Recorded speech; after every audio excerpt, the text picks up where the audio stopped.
livrare în 2 la restaurant, ai la Altex.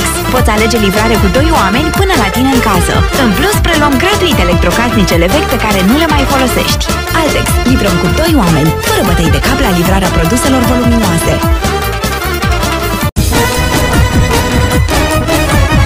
Până să ai livrare în 2 la restaurant, ai la Altex.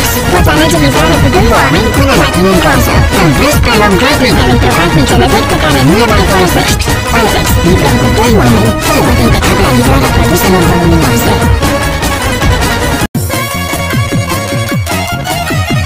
Până să ai livrare în 2 la restaurant, ai la Altex. Poți alege livrare cu 2 oameni până la tine în casă. În plus, preluăm gratuit electrocasnicele vechi pe care nu le mai folosești.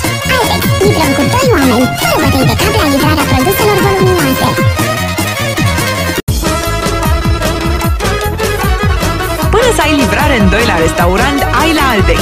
Poți alege livrare cu 2 oameni până la tine în casă. În plus, preluăm gratuit electrocasnicele vechi pe care nu le mai folosești.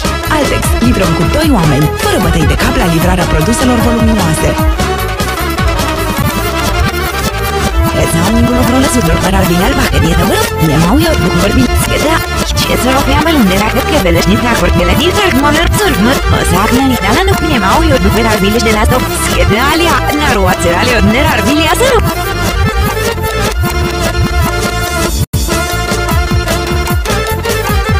Până să ai livrare în 2 la restaurant, ai la Altex. Poți alege livrare cu 2 oameni până la tine în casă. În plus, preluăm gratuit electrocasnicele vechi pe care nu le mai folosești. Altex. Livrăm cu 2 oameni, fără bătăi de cap la livrarea produselor voluminoase.